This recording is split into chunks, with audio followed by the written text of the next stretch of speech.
It was a slow Tuesday evening, the kind where the streets feel half asleep, and the bus hum is the loudest thing you hear.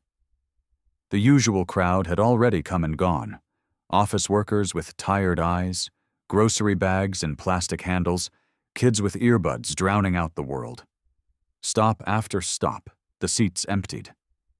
By the time we reached the edge of the route, there was only one passenger left.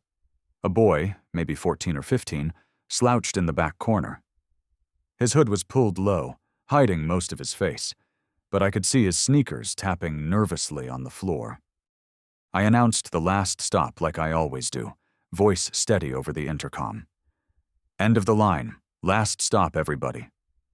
The boy didn't move. I waited a moment, glanced in the mirror. Still no reaction.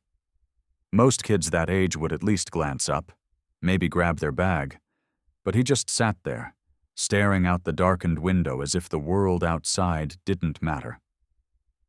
I tapped the brakes gently, letting the bus idle, thinking maybe he didn't hear me. But deep down, I had the feeling he had. The street outside was empty, except for a flickering streetlight and the distant sound of a barking dog. I stood up from my seat, turned, and said more directly, "Hey kid, we're here. Last stop." His head turned just slightly, enough for me to see his eyes in the dim light. And they weren't tired or annoyed. They were scared. He shook his head once, almost imperceptibly, and muttered something I couldn't catch. That's when I realized this wasn't going to be an ordinary shift. I stayed standing for a moment, one hand on the back of the driver's seat, the other gripping the cool metal of the handrail. The boy's refusal hung in the air like the low hum of the engine. Usually, when someone stayed past the last stop, it was because they were asleep, drunk, or distracted. But this was different. He was fully awake. His eyes were fixed on the window like he was watching something, or avoiding looking at me. I took a few steps down the aisle. The bus felt different now, too quiet, too still, like the air itself was holding its breath. My boots clicked against the rubber flooring, each step echoing in the empty space. "Kid," I said again, softer this time, "this is it. You've got to get off here." He didn't answer right away. His hands gripped the straps of his backpack so tightly his knuckles looked pale in the dim light. Finally, he said, I can't." The way he said it wasn't defiance. It was fear. I paused, leaning slightly on a seat 2 rows away from him. "What do you mean you can't? Where's home?" He shook his head again, looking down at the scuffed toes of his sneakers. "I don't want to go back there." The words hit me harder than I expected. I've driven this route for years, seen teenagers act tough, rebellious, even mean. But there was no attitude in his voice, just something small and brittle. Something that made me want to sit down across from him and forget the schedule entirely. Outside, the streetlight flickered again, casting brief flashes of yellow across his face. I could see now he was younger than I first thought. Maybe 13. And those eyes. They were scanning the shadows outside like he was expecting someone, or something, to be there. "You got someone waiting for you?" I asked, keeping my voice calm. He nodded, but it was the slow, reluctant kind of nod that says you wish the answer was no. I checked the time. Dispatch would notice if I stayed here too long, but for some reason, I didn't care. The thought of dropping him off and watching him walk toward whatever was waiting made my stomach knot. "Listen," I said, "we can't just sit here all night, but if there's something wrong, maybe I can help." He finally looked straight at me then.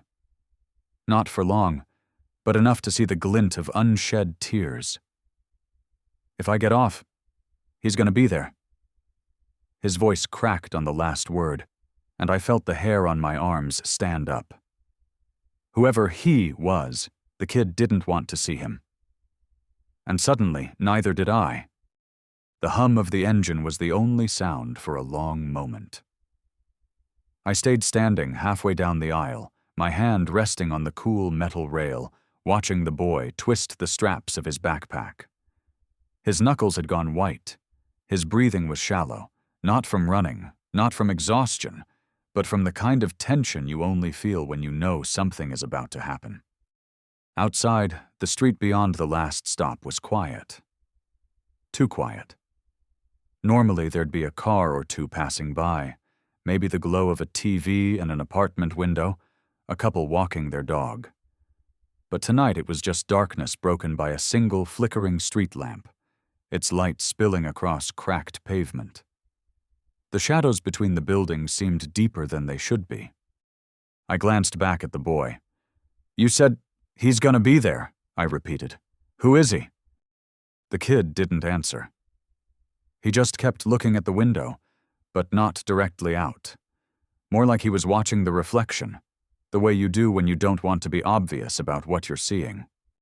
I followed his gaze to the glass. And that's when I saw it. A shape in the reflection. A man. He was standing about 30 feet from the bus, just inside the cone of light from the street lamp. His face was hard to make out, but I could see the way his shoulders were set, rigid, squared, like someone waiting to pounce. "Is that him?" I asked quietly. The boy's hand tightened on his backpack again. He nodded once, almost too fast to see. A cold weight settled in my stomach. I'd been doing this job for a long time, long enough to know when trouble was brewing. But this wasn't the usual kind of trouble. This wasn't some drunk guy looking for a fight or a kid causing mischief. This was personal. I stepped closer to the window, but the man didn't move, didn't wave, didn't shout, just stood there, watching. The longer I looked, the more I could see. A dark jacket, heavy boots, something glinting near his waist. Could have been keys, could have been a knife. "Why's he waiting for you?" I asked. The boy shook his head. "He's not waiting to take me home. He's mad. I wasn't supposed to stay this late." His voice dropped even lower. "When he gets mad, it's bad." I've heard fear in people's voices before. Passengers in storms, kids lost from their parents, strangers in the wrong part of town. But the fear in his voice was the kind that lives deep inside, the kind you don't grow out of. The dispatcher's voice crackled on the radio. "Unit 47, do you copy? You're overdue en route. Report status." I grabbed the handset, pressed the button halfway down, but didn't speak. My mind was racing. If I told them what was happening, protocol would have me call the police. But cops could take 10, 15 minutes to get here, and that man outside didn't look like he planned to wait that long. I turned back to the boy. "All right," I said, forcing calm into my voice. "Here's what we're gonna do. You're not getting off this bus unless you're safe, understand?" His eyes flickered with something between relief and disbelief. "You mean, you're not gonna make me?" "Not tonight," I said. The man outside took a step closer, just enough that I could now see his face in the light.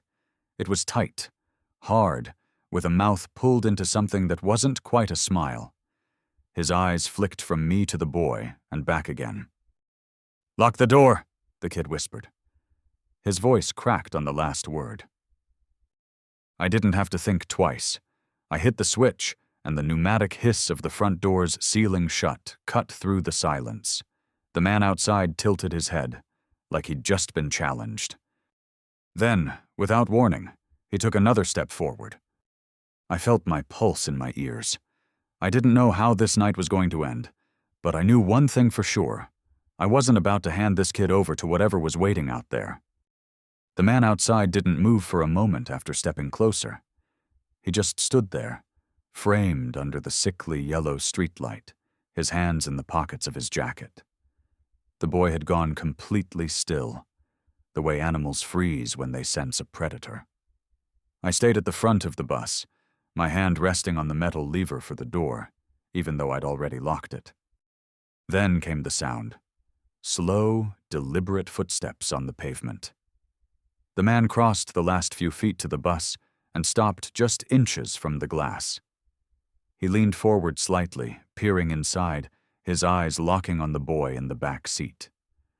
The kid turned his face away, pulling his hood further down, but it didn't matter. The man knew exactly who he was. A knock came next. Not loud, not desperate, just 3 firm taps on the glass. Tap, tap, tap. I opened the driver's side window just an inch. "Can I help you?" I asked, keeping my voice neutral. "Yeah," he said, his voice low and rough. "That's my kid. Open the door." I glanced back at the boy. He was shaking his head violently, mouthing the words "don't." I looked back at the man. "He says he doesn't want to go with you." The man's expression hardened. "He's my responsibility. You gonna tell me I can't take care of my own kid?" His eyes weren't the kind that belonged to someone caring. They were sharp, cold, like a knife's edge. Something told me this wasn't a father-son argument. This was something darker. "Sir, you need to step away from the bus," I said firmly. My hand hovered over the radio to call dispatch. His jaw clenched, and he took one slow step closer to the door. "I don't think you understand. He gets off now, or you and me are going to have a problem." From the back of the bus, the boy's voice cracked. "Please, don't let him in!" That did it. Whatever this man's story was, the fear in that kid's voice told me everything I needed to know. I closed the window, locked it, and reached for the radio. But before I could speak, the man banged a fist against the door, hard enough to make the glass vibrate. The sound echoed through the empty bus, bouncing off the walls like a gunshot. "You're making a mistake," he shouted, his voice suddenly loud enough to make the boy flinch. I met his glare through the glass and kept my voice steady. "The only mistake would be letting you inside." That was when he smiled, a slow, unsettling curve of his lips, and stepped back into the shadows. He didn't leave. He just stood there, half hidden, like he was waiting for something.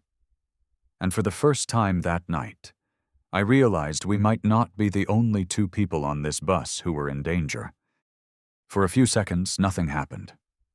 The man just stood there in the half-shadow, his face barely visible, his body language still but charged with something dangerous. I could hear the faint ticking of the cooling engine, the hum of the fluorescent lights inside the bus, and the kid's unsteady breathing from the back. Then, without warning, he moved. Fast. His hand grabbed the edge of the bus door, and he yanked on it hard. The pneumatic seal held, but the hiss of strained metal made my stomach knot. He pulled again, harder, rattling the whole frame. The boy's voice cut through the noise. "Don't let him in, please!" I slammed the interior lock lever forward twice, just to be sure, then grabbed the radio. "Dispatch, this is Unit 47. I have a situation. Need police at..." I rattled off the location, my voice tight. The dispatcher's tone changed instantly. "Copy that, Unit 47. Stay inside. Help is on the way." The man outside heard me. He stepped back just enough to see my face through the glass, then pulled something from his jacket pocket. For a split second, I thought it was a weapon, but it was a keyring, heavy with jagged edges. He crouched low, shoved one into the narrow gap between the doors, and started working it like he'd done this before. I jumped up from my seat and planted my boot against the lower part of the door, pressing it shut with all my weight. "Not tonight," I muttered under my breath. Behind me, the boy had left his seat and was moving up the aisle, his backpack still in a death grip. "He's not gonna stop," he said. His voice was trembling but certain, like he'd seen this before. "If he gets in, it's over." I kept my eyes locked on the man outside. His expression wasn't angry anymore. It was determined. And that scared me more than the shouting. Determined men don't give up. Somewhere in the distance, faint but growing louder, came the wail of sirens. For the first time, the man's head turned slightly toward the sound. But instead of running, he gave me one last look, the kind that said, "This isn't over," and slowly walked backward into the darkness until the flickering streetlight swallowed him completely. The sirens drew closer, but my hands were still shaking. And the kid didn't look relieved. He looked like he knew the fight wasn't finished, just postponed. The police arrived minutes later, 2 officers, flashlights cutting through the dark. They asked questions, looked around the area, but of course the man was gone. Just shadows, cracked pavement, and that same flickering streetlight. One officer stepped onto the bus to talk to the boy, but he didn't say much. His hood stayed up, his eyes fixed on the floor. After a while, the officers said they'd file a report, keep an eye on the neighborhood, and that I could continue my route. I nodded, but I knew I wasn't about to just continue my route. Not tonight. When the bus doors closed again, it was just me and the kid. The city outside was silent as we rolled forward, street after street, passing under the dim glow of the headlights. I glanced in the mirror and saw him still clutching that backpack like it was the only thing keeping him together. "You got somewhere safe you can go?" I asked. His answer was a shrug. "Not yes, not no. Just uncertainty." I thought about all the faces I'd seen in my years driving. The tired workers, the late-night drunks, the students with big dreams. But this kid's face was different. It was the face of someone who'd learned too early that home isn't always safe.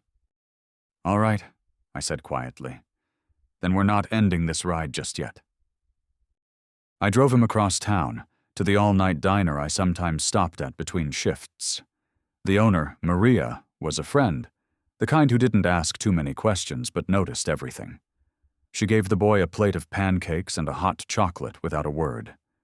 He ate like it had been days. I sat at the counter, keeping one eye on the door, until his shoulders finally started to loosen and the fear in his eyes dimmed just a little. By the time the sun started to bleed into the horizon, I'd called in a favor from a community worker I knew. She came to pick him up, promising to find somewhere safe for him to stay, at least for now. As he left, the boy glanced back at me. Just a small nod, nothing more. But it was enough. That night, I realized something.